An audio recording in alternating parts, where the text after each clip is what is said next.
¿Dónde están las mamás? Levante su mano.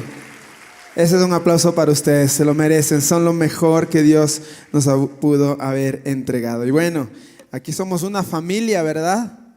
Y como familia pues nos conocemos de todo, ustedes ya saben cómo lo que vivo yo en la casa. Ahora entienden por qué yo respeto a mi autoridad. Wow. ¿Cuántos quieren escuchar palabra esta mañana? No queremos irnos sin palabra de Dios. Y de hecho, hoy estábamos tomando Eclesía parte 2. Y el libro de Lucas, capítulo 9, versículo 1 al 3 dice: cierto día Jesús reunió a sus 12 discípulos y les dio poder y autoridad. Diga conmigo, poder y autoridad. Para expulsar a todos los demonios y sanar enfermedades. Luego los envió para que anunciasen todo acerca del reino y a sanar a los enfermos. Una de las frases que más me quedó retumbando la semana pasada era que el Señor decía a la eclesía que las puertas del infierno no permanecerían o no prevalecerían en contra de la iglesia. Y vemos aquí al Señor Jesús entregando un tesoro tan grande a sus discípulos que representan la iglesia. Este tesoro tan grande es el poder y la autoridad. Y yo quiero que entendamos hoy algo, y es que sobre nuestras vidas Dios quiere entregar autoridad y poder. Y quiero representar esto como, por ejemplo, en un vehículo. Son dos cosas diferentes, la autoridad y el poder.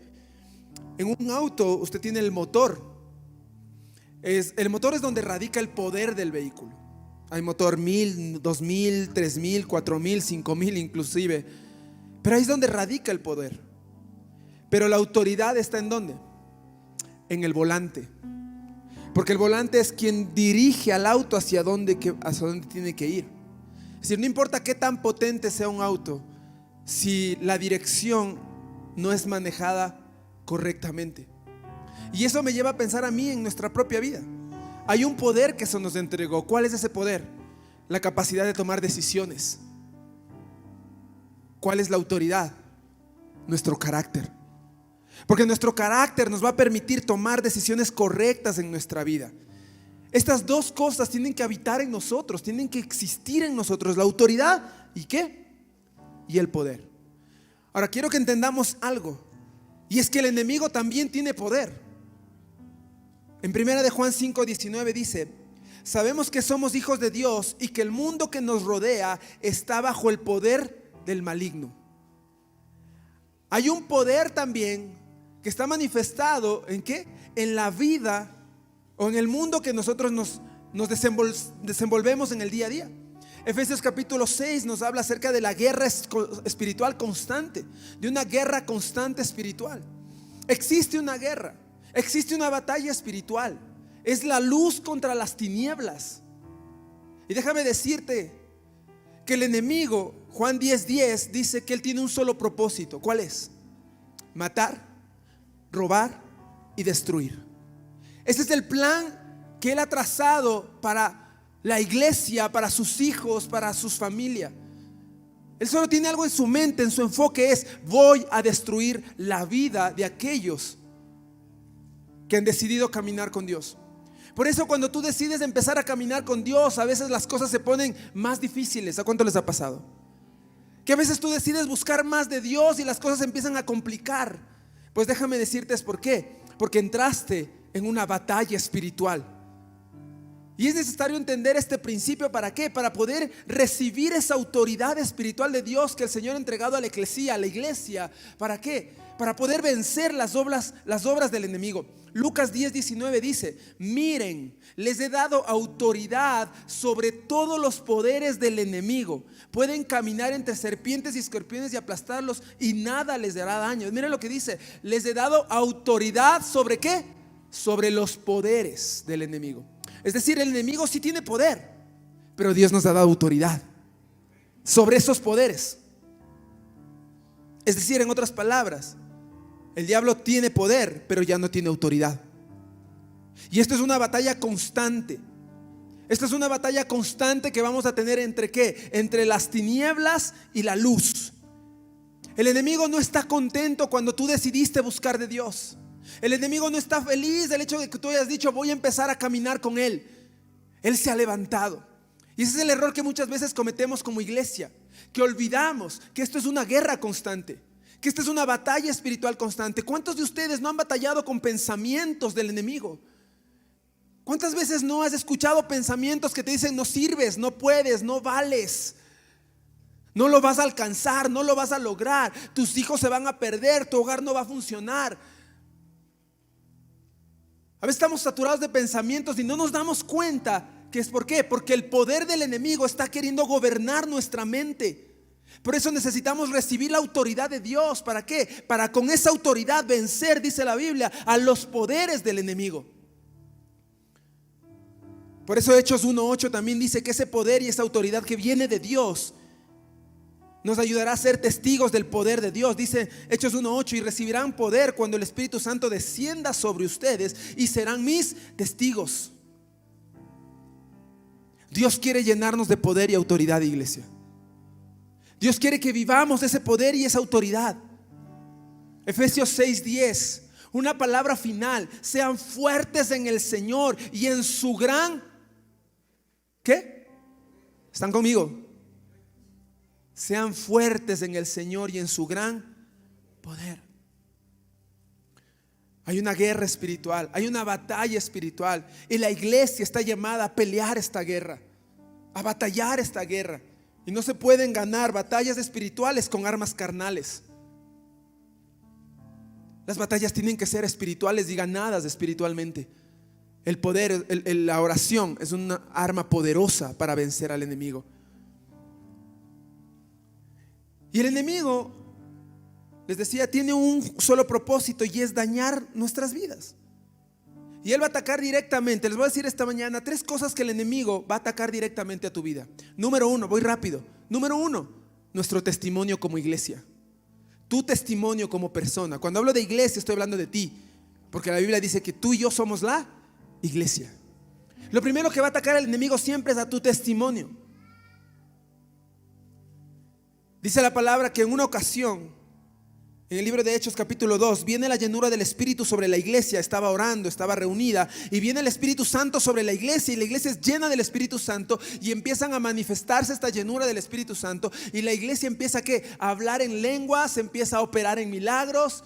¿Y sabes lo que pasa? Dice que muchos se levantaron en ese momento. Unos estaban asombrados diciendo wow, este es el poder de Dios. Pero otros, dice, mira, Hechos capítulo 2 versículo 12 y 13, dice: quedaron maravillados y perplejos.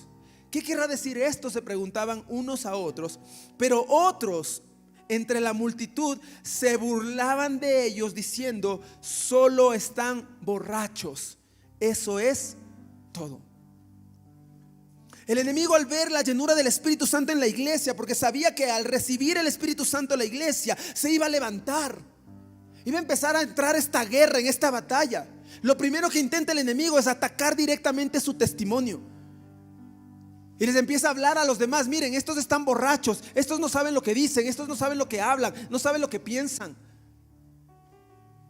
Y es la misma estrategia que el enemigo hoy está usando contra nosotros. ¿Sabes cómo? Atacando tus pensamientos. Te lo decía hace un rato, llenándote de argumentos, llenándote de acusación, llenándote de temor. Temor al futuro, temor a la enfermedad, que te paralizan, que te frenan, que no dejan que tú des el máximo potencial que puedes dar en las manos de Dios, que no te permiten ejercer la autoridad que Dios te ha dado. Y entonces cuando pierdes la autoridad, inmediatamente, ¿qué cosa? Te saturas de pensamientos, y el enemigo logra su objetivo, que es literalmente frenarte, que es literalmente pararte, detenerte y no dejarte que Dios use tu vida como Él quiere usar. ¿Cuál fue la respuesta del apóstol Pedro a esta acusación? Hechos 2:14 al 18. Entonces Pedro dio un paso adelante junto con los otros 11 apóstoles y gritó a la multitud: escuchen con atención todos ustedes, compatriotas judíos y residentes de Jerusalén, no se equivoquen. Estas personas no están borrachas como algunos de ustedes suponen. Aparte, es las 9 de la mañana, es muy temprano para emborracharse. No, Lo que ustedes ven es lo que el profeta Joel dijo hace mucho tiempo. En los últimos días, dice Dios, derramaré de mi espíritu sobre toda la gente. Sus hijos e hijas profetizarán, sus jóvenes tendrán visiones, sus ancianos tendrán sueños. En esos días derramaré de mi espíritu aún sobre mis siervos, hombres y mujeres por igual, y profetizarán. Lo que veo es que el apóstol Pedro no se quedó ahí triste, no se quedó caído, no se quedó ahí pollo con pepa, a pico en tierra, alas caídas. No, se levantó con autoridad. Diga conmigo: autoridad. Se levantó con autoridad porque sabía quién lo había llamado, porque sabía quién lo había escogido, porque sabía que él estaba parado en ese lugar, no porque él quería, sino porque Dios lo había puesto ahí. Cuando Dios está contigo, si Dios es contigo, ¿quién contra ti? Si Dios está contigo, ¿quién contra ti? Si Dios va delante de ti, tú tienes que pararte en autoridad, no pelear contra las personas, porque esta guerra no es contra la gente, esta guerra es espiritual. Y tú necesitas levantarte con autoridad y poner en orden los pensamientos. Levantarte en autoridad y poner en orden al enemigo. Pedro, esta es la autoridad con la que se levantó. Pedro dijo: no, enemigo, nos quieres avergonzar, nos quieres humillar, quieres dañar nuestro testimonio, quieres dañar nuestra relación. Ok, yo me levanto en el nombre de Jesús y toma autoridad sobre tu poder, porque tendrás poder, pero el Señor tiene autoridad y Él te sujeta. ¿Entiendes? Dios quiere que tomes esa autoridad. Entonces Pedro siguió predicando por largo rato y les rogaba con insistencia a todos sus oyentes: sálvense de esta perversa generación. Los que creyeron lo que Pedro dijo fueron bautizados y sumados a la iglesia ese mismo día, como 3,000 en total.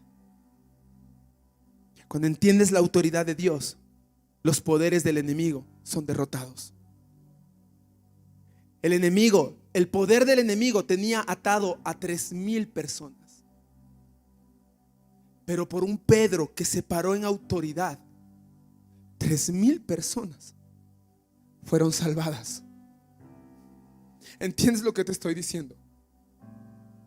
El enemigo va a querer robarte la autoridad.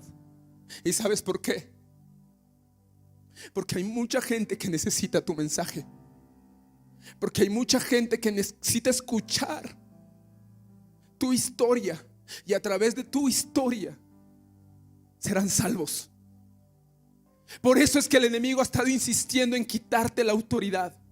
Por eso es que el enemigo está trabajando una y otra vez. ¿En qué? En que tú seas una persona que no camine en autoridad. Pero recuerda, no es en tus fuerzas, es en el poder de Dios, es en la autoridad del Señor. Es las cosas grandes que Dios tiene para tu vida. ¿Cuántos lo creen acá? Que el Señor se va a mover a través de su vida en su autoridad. Número 2, el enemigo ataca tu testimonio. Número 2, ataca la obra de Dios en tu vida. Yo le puse: ataca directamente a las almas y a las esferas. ¿Por qué le puse esto? Porque hubo una ocasión en la que en la iglesia estaba iniciando, la eclesía estaba empezando, y Jesús les había dado autoridad, dice, a los discípulos para echar fuera demonios y para sanar a los enfermos. Y dice la palabra que inclusive Juan, Pedro pasaban, y muchos decían que aún la sombra de Pedro sanaba a los enfermos. Entonces ellos entendieron que habían sido revestidos de una autoridad, no de este mundo, sino una autoridad celestial.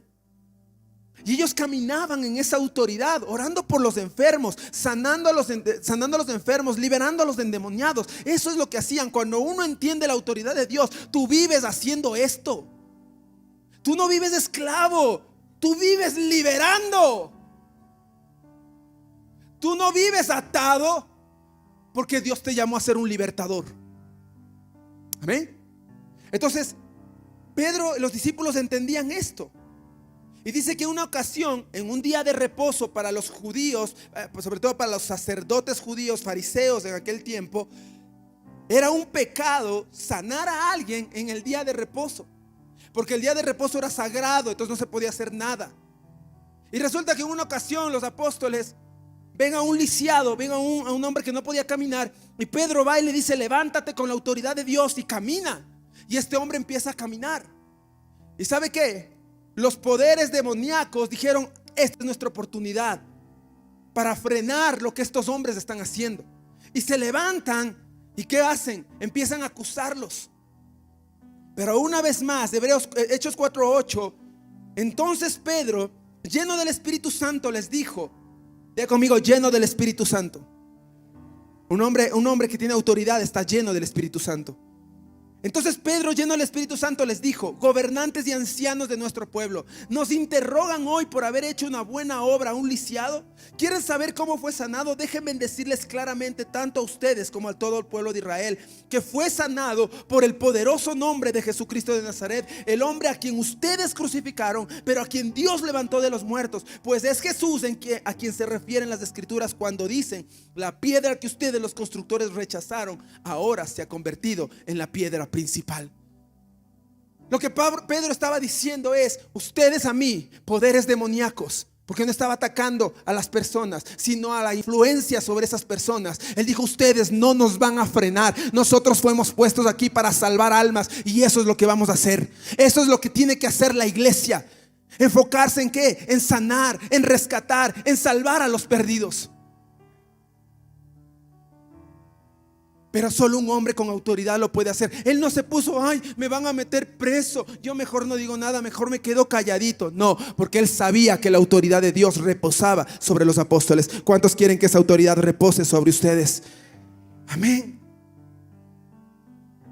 El nivel de autoridad sobre los discípulos estaba respaldado, ¿por qué? Por prodigios y milagros, por señales y maravillas. Esto permitió que la iglesia empiece a tomar autoridad sobre el movimiento social de aquel tiempo. La iglesia está llamada a tomar autoridad sobre esta sociedad. La iglesia, les dije la semana pasada, la eclesía está llamada ¿a qué? A influenciar en estas esferas de la sociedad. Tú eres llamado a influenciar donde quiera que Dios te haya puesto. No puedes frenarte, tienes que resistir hasta que las puertas del infierno sean derrotadas. ¿Cómo? Siendo el mejor ejemplo de un seguidor de Jesús. Que tu matrimonio sea el mejor ejemplo de ser seguidores de Jesús. Que tu vida como hombre sea el mejor ejemplo de ser un seguidor de Jesús. Que tu relación de noviazgo sea un ejemplo de ser seguidores de Jesús.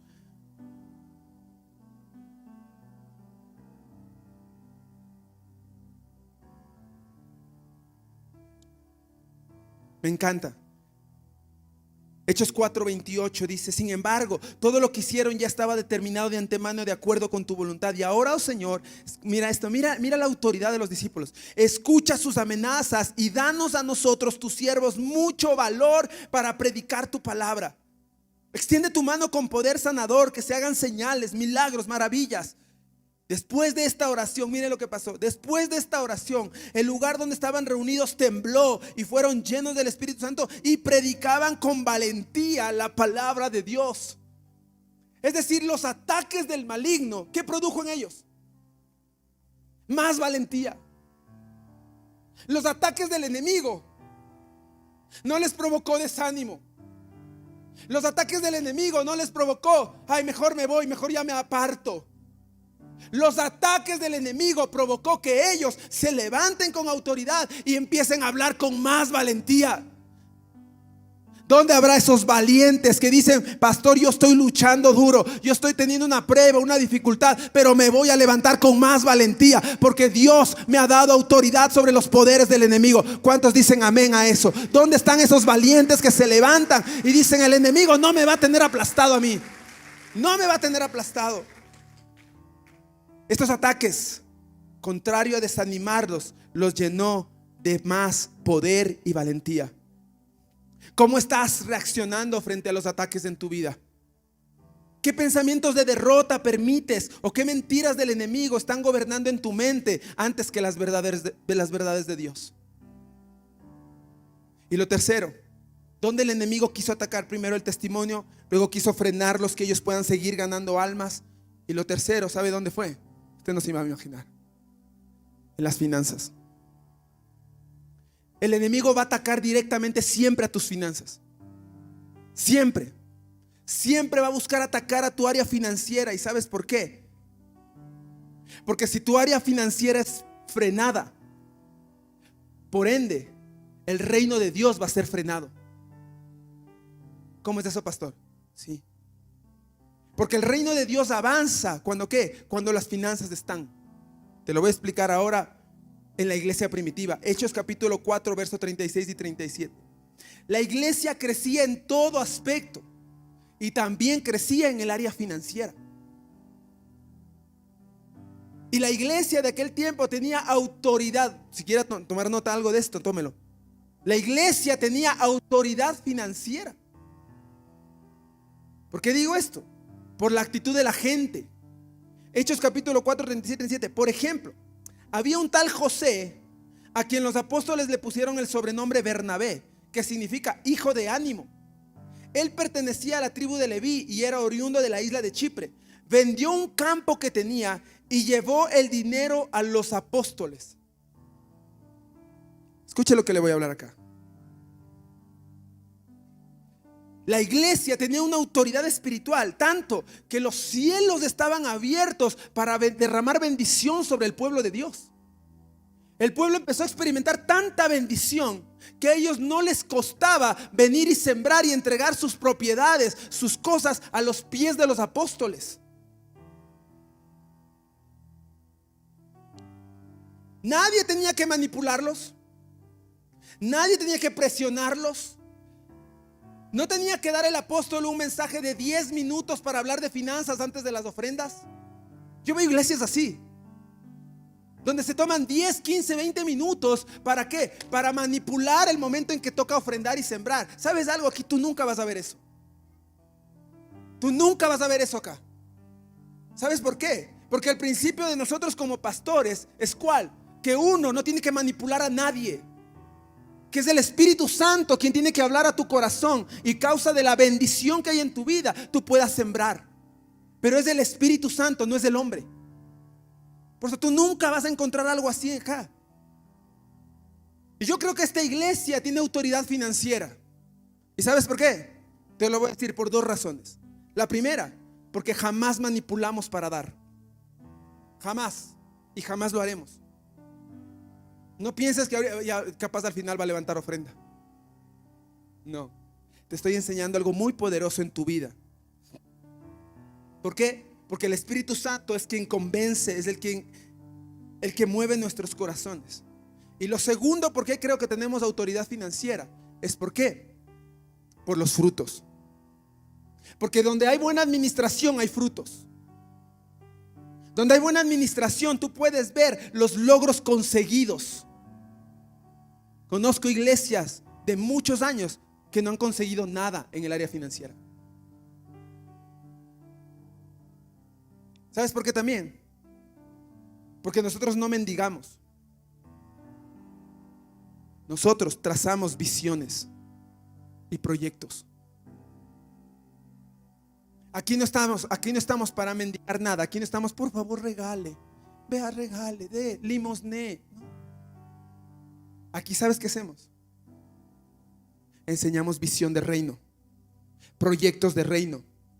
Entonces yo creo que la iglesia está convencida de que cuando lanzamos un proyecto acá y que es para el reino, yo voy a sembrar. Yo voy a sembrar. Lanzamos, ¿recuerdan? Casa Kids. ¿Es una realidad o no? Ahora, ¿ustedes saben que está pagado eso? Pero nosotros cumplimos proyectos. Si yo tengo que vender mis cosas por cumplir algo que yo dije que se va a hacer, pues lo haré.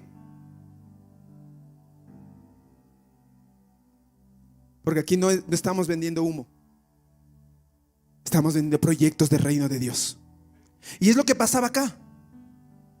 Los apóstoles veían lo que estaba ocurriendo, gente sanada, 3,000 salvos, 3,000 los enfermos siendo sanados, los paralíticos caminando. Oiga, la gente decía, yo veo los frutos, no me importa, yo quiero sembrar para que este reino avance. Yo quiero sembrar para que esta obra avance. Y eso llenó a la iglesia de autoridad. Yo tengo una pregunta para ustedes acá. ¿Cómo estás manejando tu área financiera? Porque el enemigo siempre va a querer atacar. Y pasó en la iglesia, lo pasó. Inmediatamente, ¿qué dice? Hechos 5, habría un hombre llamado Ananías, quien junto con su esposa Zafira vendió una propiedad y llevó solo una parte del dinero a los apóstoles, pero afirmó que era la suma total de la venta. Con el consentimiento de su esposa se quedó con el resto. Entonces Pedro le dijo a Ananías: ¿por qué has permitido a Satanás llenar tu corazón? ¿Quién llenó el corazón de Ananías? Satanás. Le mentiste al Espíritu Santo y te quedaste con parte del dinero. El problema no es el dinero. Aquí viene lo importante. La decisión de vender o no la propiedad fue tuya, nadie te obligó. Y después de venderla, el dinero también era tuyo. Tú podías regalarlo o no, era tu decisión. Pero ¿cómo pudiste hacer algo así? No le mentiste a Dios, perdón, no le mentiste a nosotros, sino a Dios. ¿Cuál era el pecado realmente? La mentira. Hay que aprender a discernir dónde está el pecado. Hay que aprender a discernir en dónde estoy fallando. Y entonces mi pregunta esta mañana es: ¿cómo está tu área financiera? Porque el enemigo va a atacar tu área financiera. Tu área financiera le está dando gloria a Dios, le da honra a Dios. O como alguien por ahí me mostraba un día un teléfono y le entra una llamada y decía Culebra 1. Y yo veo culebra y tenía 8 culebras. Culebra 1, culebra 2, culebra 3, culebra 8. ¿Sabe para qué era? Para identificar a la gente que le estaba cobrando las deudas. Eran las culebras. ¿Usted cree que eso da honra a Dios? No. Entonces la pregunta mía es: ¿tú tienes autoridad en el área financiera? El enemigo ha atacado tu área financiera. Está atacando tu área financiera. Si no es así, es tiempo de recuperar la autoridad. No solo pidiendo a Dios que te bendiga. ¿Sabes una cosa? Hay mucha gente a la que Dios bendice, pero son malos administradores. Dios puede bendecirte mucho, pero si no aprendes a ser administrador, eso que Dios te bendice no te va a servir para nada. Tú tienes que aprender a pedir a Dios: Dios, dame qué cosa, dame tu bendición, pero enséñame a ser un buen administrador, porque eso da gloria a Dios. Y lo último que quiero decir esta mañana es: la autoridad de Dios transforma el mal en bien. La autoridad de Dios transforma el mal en bien. Y por el tiempo no lo voy a leer, pero quiero contarte una historia, si has escuchado tú, de un hombre llamado Esteban. El diablo no pudo con Pedro, no pudo con Juan, no pudo con los apóstoles. Esto lo veo como un partido de fútbol. No pudo con el Real Madrid, no pudo con el Barcelona, no pudo con la Juventus, y dijo: voy a buscar a los del Aucas. Un equipo novato. Dijo: me voy con los pequeños, a estos sí los voy a acabar. Pero ¿sabes qué? Un hombre llamado Esteban, con 17 años, estaría dispuesto a entregar su vida por sus convicciones. Y la palabra dice que empezó gente influenciada por los sacerdotes, el enemigo influenciando a los sacerdotes, a los fariseos de aquel tiempo. Empezaron a levantar mentiras en contra de Esteban, hasta el punto que un día lo llevaron a la plaza central y empezaron a apedrearlo, hasta el punto de matarlo. Pongan atención acá. Hasta el punto de ¿qué? De acabar con su vida. Era un ataque directo a un joven, diciendo: no voy a permitir que a través de tu vida se haya un despertar espiritual. No voy a permitir que a través de tu vida, Esteban, haya un despertar para la nueva generación. Voy a matarte, voy a destruirte, voy a acabarte. Y eso es lo que ocurrió. Pero este joven Esteban no fue amedrentado por eso, porque sabía que tenía autoridad. Y dice la Biblia que se paró ahí frente a todo el mundo que estaba con sus piedras listo para acabarlo. Dice que se levantó y empezó a hablar uno de los discursos más espectaculares. Si ustedes quieren, vaya y léalo en el libro de Hechos 7. Uno de los discursos más espectaculares. Yo me voy de lágrimas cuando escucho a un Esteban que está a punto de morir, que empieza a darte una clase de teología a todos los fariseos y les empieza a decir, y empieza a hablar de Abraham, Moisés, José, y empieza a dar empieza a llevar a los mismos fariseos, a los maestros de la ley, les empieza a llevar por un viaje por el Antiguo Testamento. Pero ¿sabes qué termina diciendo al final Esteban? El discurso de él en Hechos 7:48 termina diciendo: el cielo, pero así dice el Señor, el cielo es mi trono y la tierra es el estrado de mis pies. ¿No hizo acaso mi mano todas estas cosas? Lo que él está diciendo: puede ser Abraham, puede ser Moisés, puede ser José, pero la autoridad soberana de este mundo está en nuestro Padre Celestial. Él es el Todopoderoso, a Él es al que adoramos, a Él es el que honramos, y Él es que transforma las cosas y las circunstancias. Cuando la autoridad de Dios se establece en un lugar, escúcheme, al diablo se le rompe la bilis, si tuviese bilis. Cuando él encuentra a un hombre o una mujer parado en la autoridad de Dios, al diablo le da, no sé, cólicos menstruales, si es que tuviese menstruales. Es terrible. Ahora, es una de las escenas que a mí me quebrantan.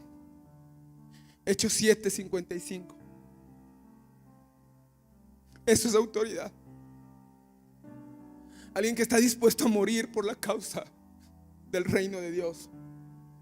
Pero Esteban, lleno del Espíritu Santo, fijó la mirada en el cielo. ¿Dónde fijó su mirada? En el reino, en lo que Dios quería, no en este mundo. Fijó su mirada en el cielo y vio la gloria de Dios, y vio a Jesús de pie en el lugar de honor a la derecha de Dios, y les dijo: miren, veo los cielos abiertos y al Hijo del Hombre de pie en lugar de honor a la derecha de Dios. Entonces, escucha esto, ellos se taparon los oídos con las manos y empezaron a gritar. No era una manifestación humana, era la manifestación de las mismas tinieblas. Se lanzaron sobre él, lo arrastraron fuera de la ciudad y comenzaron a apedrearlo. Sus acusadores se quitaron las túnicas y las pusieron a los pies de un joven que se llamaba Saulo. Esta ocasión, el mal sería transformado en bien. Al diablo en este partido le saldría un autogol. En esta ocasión, al diablo le saldría el tiro por la culata. ¿Sabes por qué? Porque siendo apedreado un mártir como Esteban, ahí parado estaba un hombre llamado Saulo, un joven llamado Saulo. ¿Sabes quién es Saulo? 2 capítulos más adelante, Hechos capítulo 9, Saulo tiene un encuentro con Jesús y se convierte en el gran apóstol Pablo. Es decir, esto que él miró, esto que miró con sus ojos, yo creo que le preparó el corazón a él, porque acababa de ver a un hombre, a un muchacho que tenía tan firmes sus convicciones que no le importó morir por la causa de Cristo. Hoy somos muy débiles muchas veces. Hoy somos muy flojos. Yo diría, somos cristianos de cristal. Esos eran los apóstoles de aquel tiempo. Y Saulo le daría tanta guerra al enemigo. Les decía, él escribió más de la mitad de las cartas del Nuevo Testamento. Lo que pensó el diablo que era para destrucción, Dios lo convirtió en grande bendición. Levántate, ponte de pie y conquista lo que Dios quiere para ti. Deja de estar amedrentado por el enemigo, porque Dios te entregó autoridad. El diablo te la robó, pero Dios te la quiere devolver. Ponte de pie esta mañana ahí donde estás. Y quiero terminar diciendo esto mientras te levantas.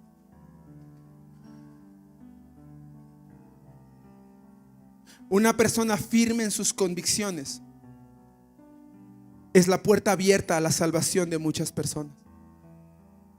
Quiero dedicarte esto, que lo escribí. Por favor, no claudiques en tu fe. Sé que el enemigo te ha atacado. Sé que el enemigo ha estado tratando de una y otra vez destruirte. No sé en qué área, quizás en tu testimonio, quizás en el frenarte en el propósito, o quizás en tu área financiera. Pero por favor, no claudiques en tu fe. Sé valiente. ¿Sabes por qué? Porque eres la respuesta de Dios a la necesidad de este mundo. Porque eres la respuesta de Dios a la necesidad de mucha gente. Por eso el enemigo ha querido sacarte una y otra vez. Por eso el enemigo te quiere fuera del partido.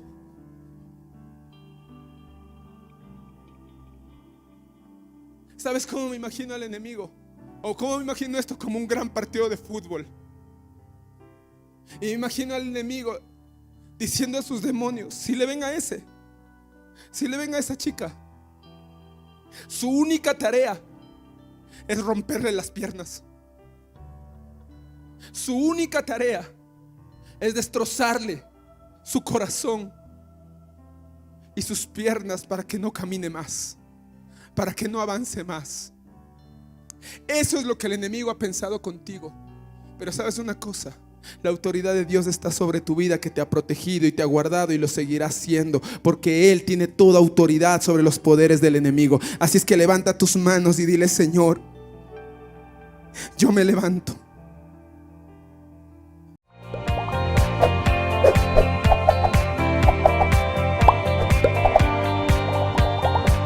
La iglesia, más que un lugar, es mi hogar.